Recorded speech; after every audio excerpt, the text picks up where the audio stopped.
Hoje é dia 20 de setembro de 2024, uma sexta-feira. Temos a honra de receber no programa História Oral do Tribunal de Justiça do Distrito Federal de Territórios o eminente desembargador James Eduardo da Cruz de Moraes Oliveira, natural de Monte Carmelo, Minas Gerais.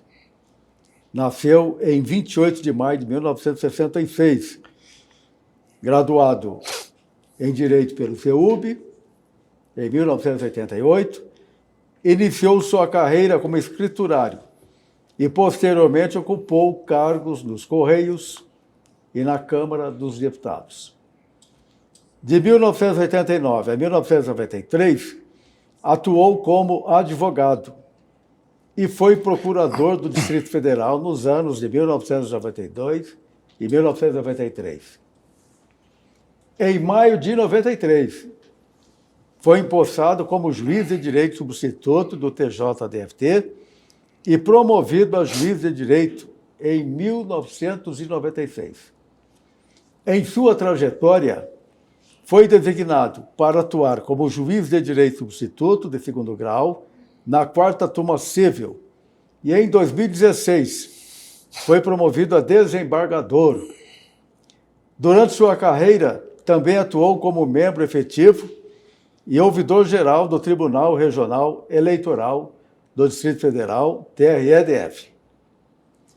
Na área acadêmica, o desembargador James Eduardo lecionou em diversas instituições, incluindo a Faculdade de Direito da Associação de Ensino Unificado do Distrito Federal, AEUDF, Instituto de Educação Superior de Brasília, IESB, Escola da Magistratura do DF e Escola de Administração Judiciária do Tribunal de Justiça do DF. Desembargador James também é autor de diversas obras jurídicas: petição inicial, processo civil, mandado de segurança, lei anotada e comentada, Constituição Federal anotada e comentada, Código Civil anotado e comentado, posse e interditos possessórios, entre outras obras. Além disso, o desembargador participou de importantes eventos jurídicos e publicou diversas obras e artigos sobre direito constitucional, civil, processo civil e do consumidor. Entre suas homenagens, destacam-se a Comenda da Ordem do Mérito Judiciário do DF e dos Territórios e o Grão Colar da Ordem do Mérito do Ministério Público do DF e Territórios. É uma honra receber o eminente desembargador James Eduardo da Cruz de Moraes Oliveira, mais conhecido como James Eduardo, para essa conversa aqui no programa História Oral. E nós vamos, inicialmente, passar a palavra ao eminente desembargador James para suas considerações iniciais. Seja bem-vindo ao programa História Oral. Muito obrigado, desembargador Bellinati. É uma felicidade, uma honra estar aqui participando desse programa que é e será muito importante para a história da nossa instituição. Desembargador James, nós vamos dividir as nossas perguntas falando sobre a sua vida pessoal, sobre a sua trajetória profissional, sobre a sua vida acadêmica. Então, vamos começar aqui fazendo uma pergunta sobre a sua vida pessoal. Desembargador James, Vossa Excelência nasceu em Monte Carmelo, Minas Gerais. Para começar, gostaria que nos contasse um pouco sobre as suas origens, infância, adolescência, pois sabemos que as experiências que vivemos nessas fases iniciais da vida marcam profundamente nossa história. Eu nasci em Monte Carmelo, como a gente costuma brincar, né? Não gosto de contar vantagem, não, mas já que o senhor perguntou, né? Eu sou de Monte Carmelo, e uma cidade do Triângulo Mineiro, uma cidade de mais ou menos 50 mil habitantes, era um pouquinho menor ainda à época em que eu ainda morava na cidade, e nós tivemos uma infância típica de uma cidade interiorana. E no interior, sobretudo naquela época, havia uma característica que eu acho que acaba nos marcando inconscientemente, que era a ausência assim, de uma divisão social muito clara, sobretudo porque as escolas eram públicas e todos estudavam na mesma escola. Então, desde da família mais rica e tradicional até a família mais humilde, todos estudavam, tinha a mesma escola, todos compartilhávamos as mesmas atividades, e as amizades eram assim, elas não eram feitas em função de padrão social, eram feitas em razão das afinidades que surgiam entre os colegas de escola, né? Sobretudo em razão de futebol, essas coisas. Então, quando eu retorno a Monte Carmelo, a gente verifica assim, que as amizades elas não são pautadas por esse tipo de visão, né? Que é muito comum, sobretudo em cidades grandes, que as pessoas ficam restritas, né, a algum espaço e que transitam apenas naquele meio, né? Lá não existe isso, né? Não existia isso dessa forma. Então, é uma característica que eu acho que inconscientemente ela molda aquela geração que teve a sua infância em uma cidade com essas características. Você é de uma família de magistrados. Vamos falar um pouquinho do seu pai. Queria que você contasse a história do seu pai, da sua mãe, seus irmãos. Até que idade você morou lá em Monte Carmelo? E a quanto você ficou lá? Os meus pais também são de Monte Carmelo. O meu pai, ele antes de ingressar na magistratura, a vida predominante. Pode falar o nome do seu pai? Eduardo Alberto de Moraes Oliveira. Ele teve uma vida predominantemente política, né? Ele foi, acho que com 19 anos, já era vereador, com 20 e poucos anos foi vice-prefeito, foi prefeito da cidade. E só depois que ele decidiu cessar a sua carreira política, porque também vinha de uma família que tinha esse envolvimento, o pai dele também era um chefe político, né? Naquela época nós tínhamos no Brasil era praticamente 2 partidos, né, assim, de relevo, que era o PSD e a UDN. E depois o Getúlio Vargas criou o PTB. Né? Certo. Mas em Minas Gerais, interior de Minas, era UDN e PSD. Então, o pai dele, meu avô, Jesus Rosa de Oliveira, ele era um líder político respeitado, né? E a realidade daquele tempo é muito diferente de hoje, né? Assim, quando a gente fala assim, no interior de família tradicional ou de família de político, não tem nada a ver assim, com opulência, com riqueza, com abundância, nada disso. As pessoas viviam numa situação... Né, então, o seu avô a riqueza era escassa, né? O seu avô foi político em Monte Carmelo? Monte Carmelo também. E seu pai também foi vereador e prefeito. O bisavô do meu pai é uma figura... Eu, assim, é lógico que a gente é parente, né, mas eu creio que foi a figura mais importante na história de Monte Carmelo, né, que Elias de Moraes, que é o avô do meu pai, meu bisavô. Até hoje vai em Monte Carmelo, tem escola com o nome dele, tem rua com o nome dele. Era um sujeito muito interessante, ele era tabelião, e ele tinha farmácia, ele criou a primeira farmácia de Monte Carmelo, manipulava, cuidava dos pobres, ele cuidava inclusive de um leprosário. Ele cuidava, quase todo dia, no final da tarde, ele ia até o leprosário, cuidava dos leprosos, limpava, né? E uma pessoa, assim, fabulosa. E o pai dele, do meu pai, então, meu avô era Jesus Rosa de Oliveira, que também trabalhou em cartório, era um rábula, né?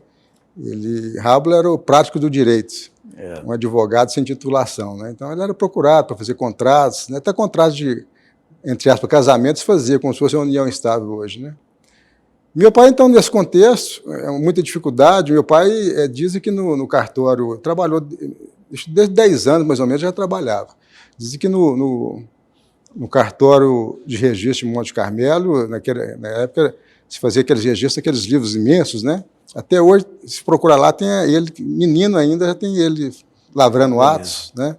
E tanto é que na região ele se tornou assim, um prodígio da datilografia, né? Até hoje meu pai é um prodígio da datilografia. Hoje não existe datilografia em si mesmo, né? Mas ele, assim, na região não tinha ninguém que... Então, o cartório era do seu avô? Foi do meu avô. Seu pai trabalhou no Até cartório? Hoje, um cartório está na família ainda, de um tio do meu pai, dos descendentes de um tio do meu pai, que já faleceu. Enfim, aí meu pai teve a trajetória dele, quando foi para a política, e trabalhava em cartório. E meu pai teve jornal, ele criou revista em Monte Carmelo, e tem até, inclusive, a menor revista do mundo. Olha só. Desse tamanhozinho a revista que eles criaram em Monte Carmelo. Que beleza. Enfim, depois que ele decidiu que não queria continuar na vida política, foi quando ele terminou o mandato como prefeito, e já teria que esperar alguma coisa em termos de deputado estadual, deputado federal, mas quando o cenário não agradou muito ele decidiu, aí voltou a trabalhar em cartório, etc. E depois, já de casado, já tinha filhos, ele começou a estudar Direito. Meu pai foi fazer Direito em Uberlândia, acho que ele tinha 30 anos de idade já. 30 anos. Uberlândia é uma cidade de 100 quilômetros de distância, na época nem asfaltada era ainda. E ele estudou, né, trabalhava com família, e formou, e deve ter formado com uns 35 anos. Depois disso, e ele tinha uma advocacia muito intensa em Monte Carmelo, porque ele era muito conhecido, né? Meu pai é conhecido em Monte Carmelo como Eduardinho. Porque todo mundo lembra dele desde menino, assim, né? Então é Eduardinho. Foi prefeito do Eduardinho. Então a advocacia dele tinha uma advocacia muito boa, não só em Monte Carmelo, como na região. E resolveram fazer esse concurso para o Brasil. O Getúlio veio, desembargador Getúlio, né? Veio para cá, tomou posse em 79, e meu pai tomou posse em 1980. Então, o irmão do seu pai, que é o desembargador Getúlio, foi corregedor aqui no tribunal, presidente do tribunal. Justamente. Fez concurso em primeiro lugar, aqui em Brasília. Isso, veio em 1979, tomou posse em 79. Foi aprovado aqui no concurso, e seu pai lá em Monte Carmelo. Isso, seu pai seguiu os passos do irmão, então. E teve aqui, então, tomou posse em 1980, em outubro, mais ou menos, de 1980. Em seguida, o irmão em 79, o Getúlio, e o seu pai em 80. Isso. Minha mãe então foi logo a seguir. Minha mãe teve um papel importante, né, porque naquela época, para a gente conseguir estudar, porque Monte Carmelo só tinha até o 2º grau, então, se você conseguir estudar, você tinha que sair de Monte Carmelo. E ela não queria que os filhos deixassem, né, saíssem da casa dos pais, etc. Então, ela que influenciou muito meu pai a vir para Brasília. Agora, na família do seu pai, eram quantos irmãos do seu pai? Meu pai são 7.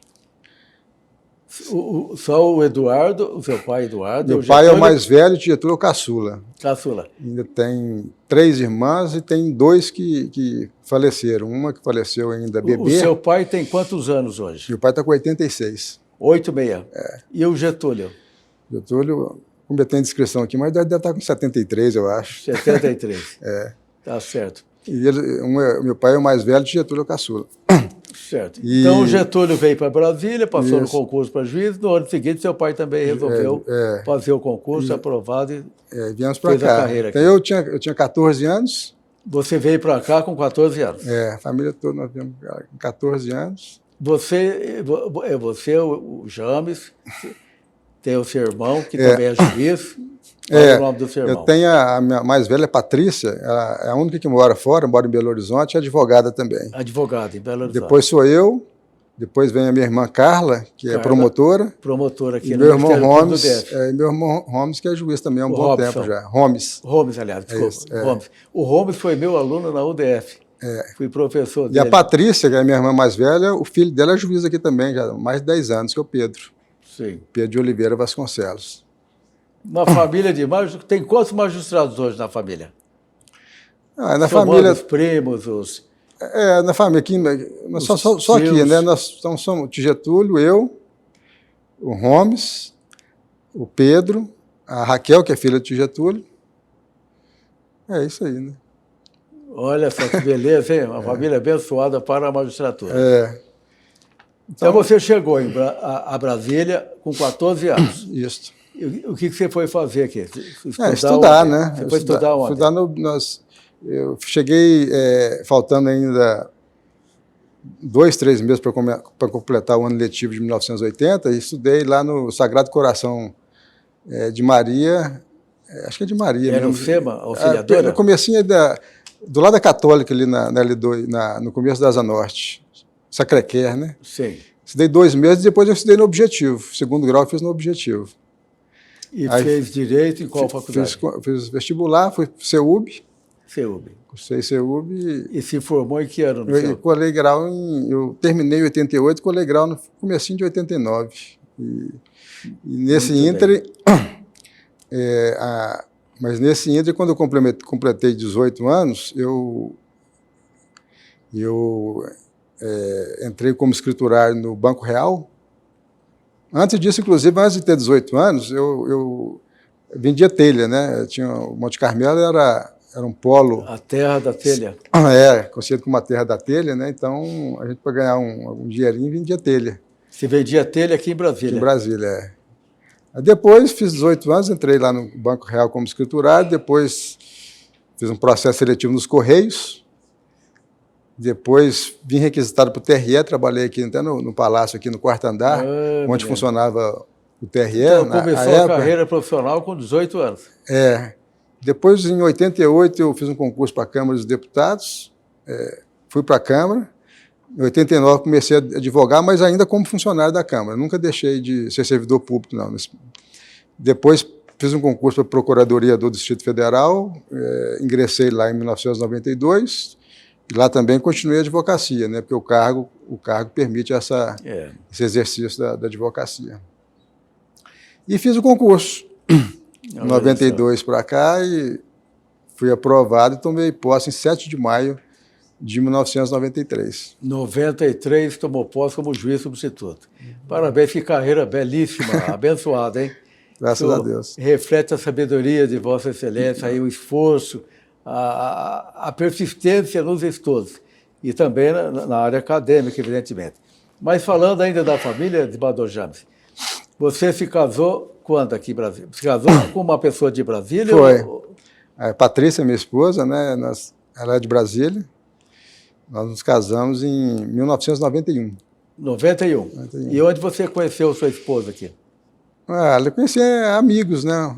Amigos que apresentaram. Mas ela é de Monte Carmelo ou é daqui Não, mesmo? é daqui mesmo. A família dela é de Goiás. De Goiás. Pameri, Então, você se casou em 91? 91. E tem quantos filhos hoje? Tem 2 filhos. Qual o nome dos filhos? Tem o Luiz Eduardo, que idade? hoje fez 30 anos, fez 30 anos esse ano, e advoga inclusive muito aqui na Justiça. O Luiz Eduardo é o que está sempre lançando livro, aí, escritor? Isso. Olha aí, a descendência vai seguindo. Eu tenho, o segundo é o João Vitor, tem que estar com 26. O João Vitor tomou posse agora em junho como procurador do município de São Paulo. Que beleza. Uma família muito estudiosa. Está estudando, ele tem, assim, parece que tem também uma pretensão para magistratura, estamos conversando com ele, mas... Que beleza. Muito bem. O que você gostaria de enaltecer da família?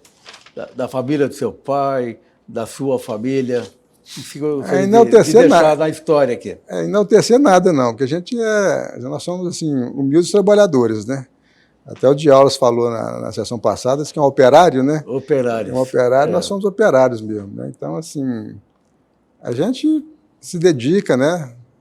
Procura fazer o melhor para honrar a instituição. Certo. A magistratura, assim, a vida de juiz é muito grave, né? A nossa atividade é de uma gravidade muito grande, porque você está julgando, né, os seus semelhantes, então você tem que ter muita... E eu costumo dizer, Bador James, que nós, magistrados, sofremos com a dor da nossa sociedade, com a miséria humana, com os conflitos. Nós não somos insensíveis. Então, muitas noites de sono a gente perde aquela preocupação, aquela angústia, dor no coração de ver o sofrimento alheio. Então, essa é uma característica da magistratura. Eu até pensei, né, que com o passar do tempo, porque quando eu tomei posse aqui, tomei posse dia 7 de maio, que era uma sexta-feira. E já na segunda-feira foi designado para exercício pleno da primeira vara civil. E as varas cíveis aqui eram as varas mais difíceis que existiam, né, naquela época. E naquela época também não tinha curso de formação, não tinha nada. Você tomou posse, você vai para aquela vara, primeiro dia já tinha audiência, né, para fazer, já tinha... Né, E exercício pleno.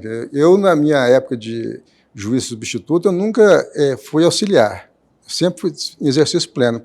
Quase o tempo todo, inclusive, na primeira vara civil. O desembargador o Paulo Evandro, que era o Siqueira, né, que era o titular, estava convocado para o tribunal e eu fiquei lá até ele, praticamente, ele chegar ao cargo de desembargador. Então vamos falar dessa sua trajetória, que você assumiu como juiz substituto, já assumiu uma vara, não como auxiliar, mas já tomou conta de uma vara. E qual foi essa vara que você começou? Primeira vara civil. Primeira vara civil de Brasília? A minha história na magistratura de primeiro... Porque seu pai foi juiz titular lá, né? Foi da segunda civil. Ah, da segunda civil.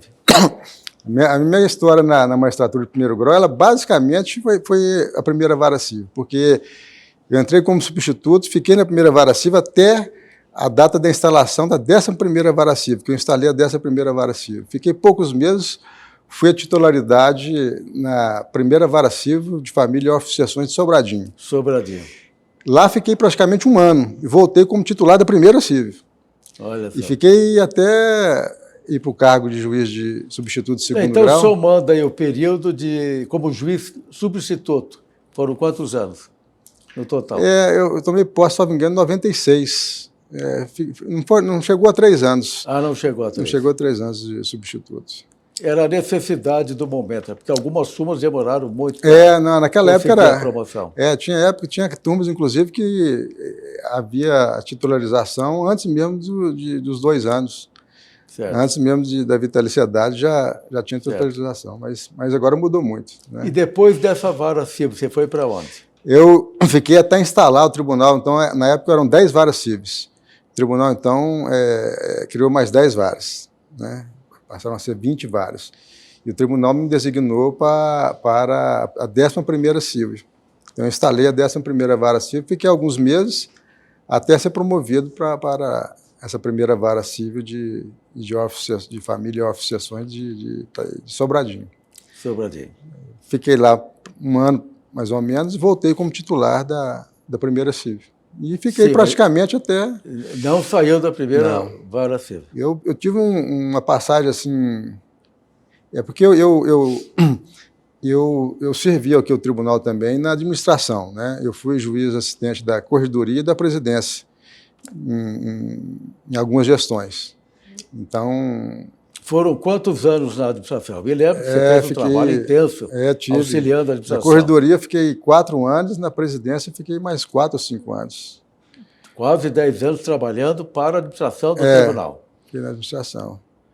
E qual foi o fato assim, interessante que você tem no coração sobre esse período na administração? Qual foi a evolução do tribunal nesse período que você ajudou a construir? Não propriamente que eu tenha ajudado, mas assim, que eu presenciei e testemunhei é que o tribunal, quando eu fui para juiz auxiliar na Corregedoria, em 2002, ele estava na situação como os órgãos públicos de maneira geral, né, muito difícil com relação a servidores, com relação a espaços físicos, acomodações, era muito difícil.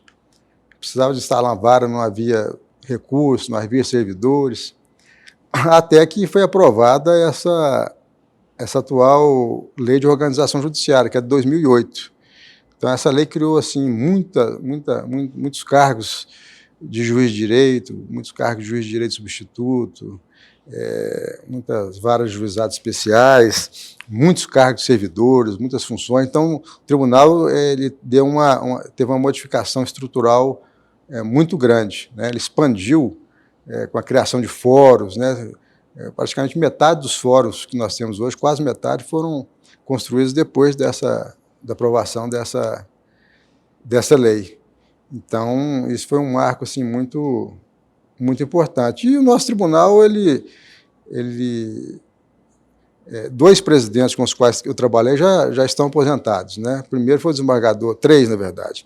Primeiro foi o desembargador Nívio, em 2008, depois o desembargador Otávio, em 2010, e o desembargador Mariosa ainda ficou um mandato menor, né, em 2011, 2012.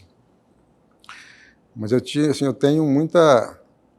Mas o tribunal cresceu muito nesse período. Cresceu muito, ele mais que duplicou nesse período. E essa participação na administração para o juiz, aqui o doutor Luiz Martins, né, é importante porque ele passa a ter uma visão que ele não tem, né? Porque nós nos dedicamos tanto à função de julgar que nós não temos tempo, nem olhos, nem ouvidos para verificar o que está acontecendo, né, nessa parte administrativa, né, como é que o tribunal tem se desempenhado fora estritamente da função judicante. E aqui a gente tem, né, a gente passa a conhecer, né, inclusive esse trabalho, né, que é esse outro lado, né, que nós somos magistrados, mas estamos lado a lado com servidores, né? Então, os servidores fazem um trabalho também fenomenal, né, que ajuda o tribunal a ter esse reconhecimento, esse nome que ele tem. Eu não tinha trabalhado na administração, hoje eu trabalho como primeiro vice-presidente do tribunal. Então, a minha visão hoje é diferente da visão do magistrado, do julgador. O julgador está preso a processo, o dia todo estudando processo, estudando jurisprudência, estudando lei, etc. Agora, o administrador, a visão dele passa a ser da administração, passa a conhecer a máquina onde ele trabalha, né? Essa é uma realidade. Justamente. Muda a visão do administrador. Mas o tribunal tem muita sorte, né? Porque como nós temos aqui uma carreira que foi moldada aí nesse princípio da antiguidade, o tribunal não tem essas divisões políticas, né? Então, vai se criando na magistratura assim, um sentimento de muita devoção ao tribunal. Eu falei aqui do desembargador Nives, do desembargador Otávio, do desembargador Mariosa. Eles são, assim, é uma coisa admirável, assim, a devoção que eles sempre tiveram com o tribunal, né? Então, assim, eles tratavam o tribunal, eu tenho certeza, com muito mais zelo, até que tratavam das coisas particulares deles, né? Então, é a verdadeira missão do magistrado, né? Justamente. Então, é a nossa tarefa aqui. O desembargador Nives era interessante, porque o desembargador Nives, a pessoa poderia até falar mal dele, que não tinha problema. Agora, se falasse mal do tribunal, ele não admitia. Aí mexia. Não, ele não admitia, né? Então, ele tinha... Então, são pessoas... O tribunal, o que é hoje, nós devemos muito a essas pessoas que, né, que vieram antes de nós, magistrados, servidores. Cada um dá a sua contribuição, né, justamente. Cada um coloca o seu tijolinho na construção. Justamente. Essa é a nossa tarefa aqui. Então, a gente tem que fazer o melhor para a nossa sociedade, para todos. Exatamente. Bador Jambos, a idade de hoje, só para registrar aqui na 58. Filmagem. 58. É jovem, tem uma vida toda pela frente. Você chegou ao tribunal como desembargador, repete o ano aqui, só para registrar. Foi 2006, né? Acho que foi julho de 2006. E já assumiu uma turma civil. Porque hoje, na verdade, nossa carreira com esse cargo de juiz substituto de segundo grau... Você ficou quanto tempo como juiz de direito de segundo grau? Agora, exatamente, eu não... O tempo vai passando, a gente se perde mesmo. Mas poucos anos. Fiquei poucos anos. Eu tomei posse como juiz substituto de segundo grau quando era presidente do desembargador Dácio, né? E em 2006 eu tive acesso, então, ao cargo de desembargador. Eu vou voltar ao assunto da administração. Tem algum fato relevante, aliás, são todos importantes, mas que você gostaria de deixar registrado nesse período? Você já falou, você deu uma geral, mas tem algum acontecimento assim, tão importante na história para as pessoas tomarem ciência do que foi feito? Eu acho que, historicamente, essa aprovação da nossa lei de organização judiciária, essa lei ficou tramitando no Congresso muito tempo. O desembargador Nives, quando assumiu, ele se dedicou muito a viabilizar a aprovação dessa lei, o que era uma coisa muito difícil, porque a lei criava muitos cargos, uma lei que trazia um impacto orçamentário expressivo, né? Então era difícil de aprovar essa lei. E o desembargador Nives e os demais membros, né, da direção do tribunal, eles tiveram um empenho muito grande junto ao Congresso Nacional, e lá tiveram parlamentares que também foram decisivos. Eu lembro que o próprio, se não me engano, o José Sarney, se não me engano, era presidente do Congresso. Ele teve um papel decisivo para aprovar essa lei, e isso deu uma outra conformação para a nossa justiça, né? Permitiu que o tribunal se estruturasse de uma maneira que ele pudesse enfrentar esses tempos atuais, e hoje está com esse destaque, né, de um dos tribunais mais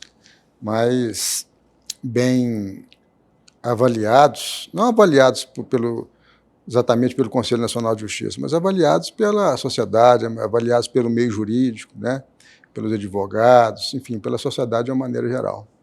Agora, no tribunal, como desembargador, na turma civil, o que Vossa Excelência gostaria de destacar desse trabalho? Eu estava falando que, como eu tomei posse, né, na sexta-feira, fui trabalhar na segunda já, exercício pleno em uma vara civil, então aquilo me assustou um pouco, assim, os tempos, né, porque eu trabalhava dia e noite e ficava pensando, não, isso aqui uma hora vai melhorar, né? Isso aqui uma hora vai deixar de ser assim, eu vou, né?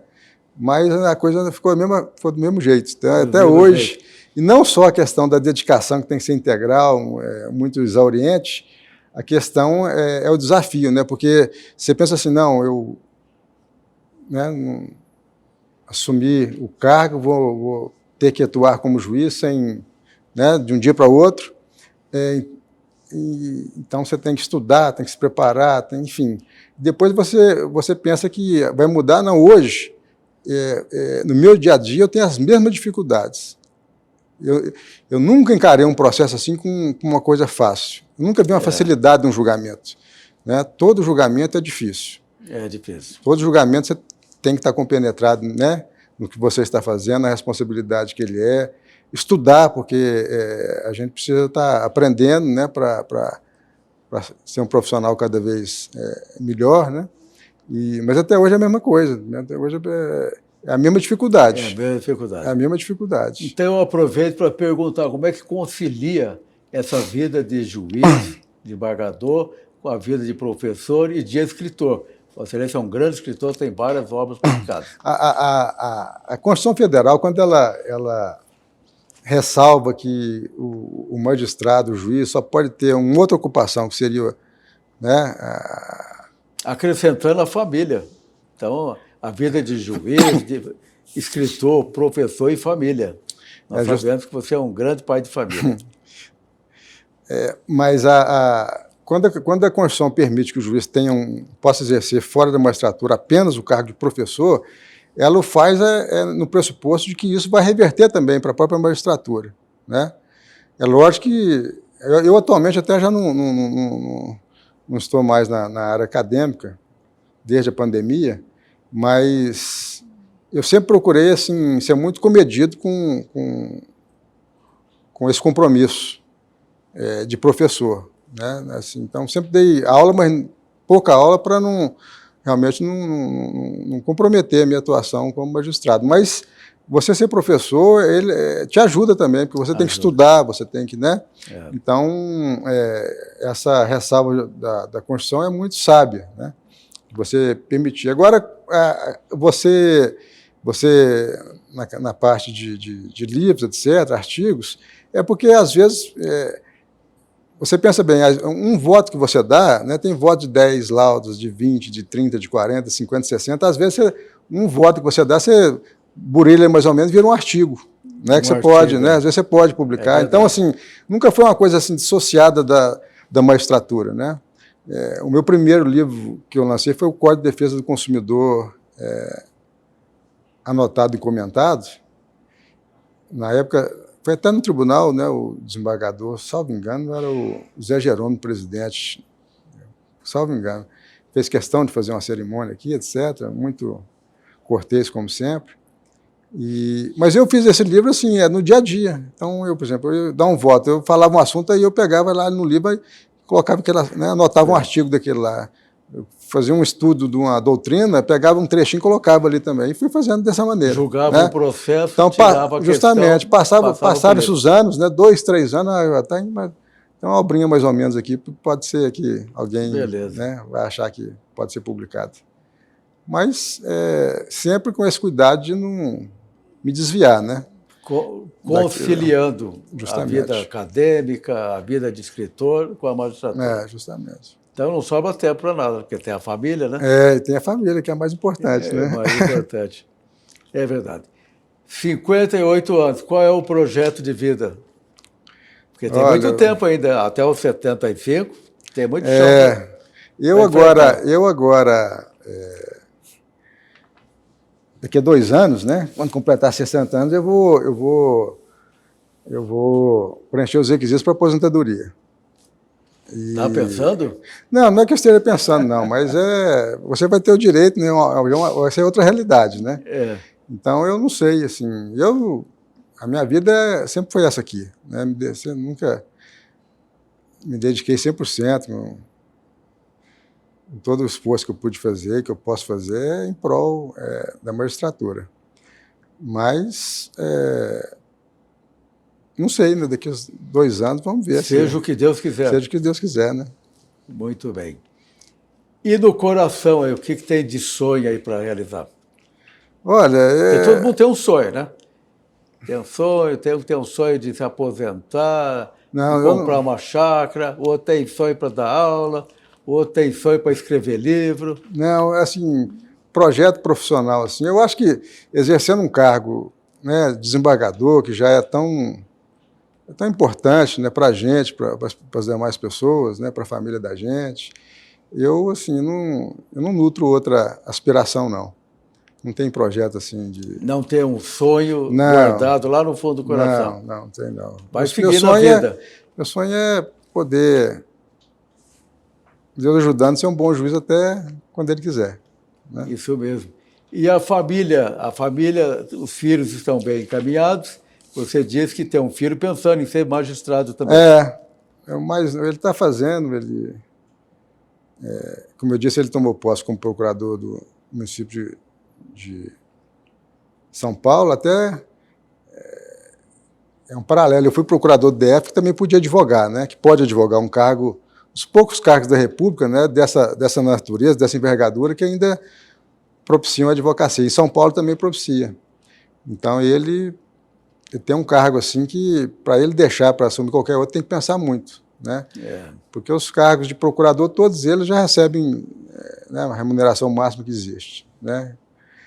E ainda pode advogar. Então ele está muito bem lá. Graças a Deus. Mas ele tem, né?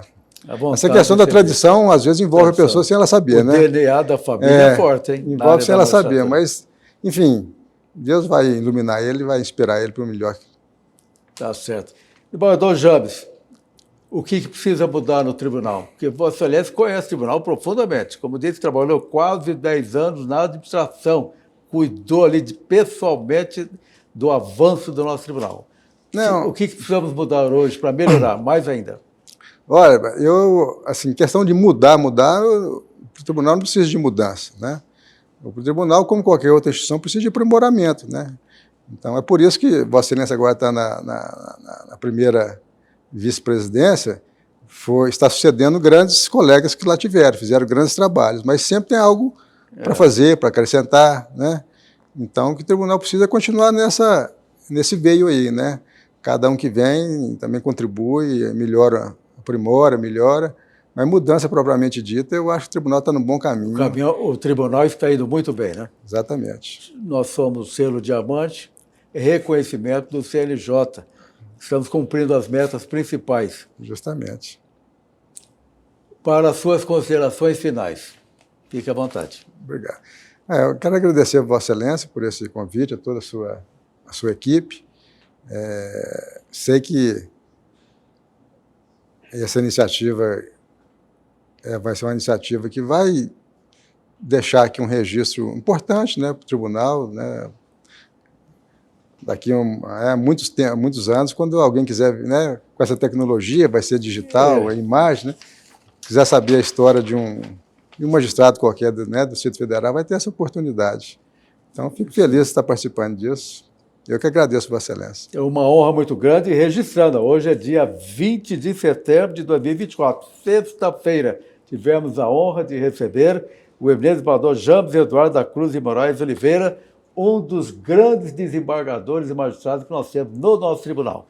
Então, parabéns pela sua participação.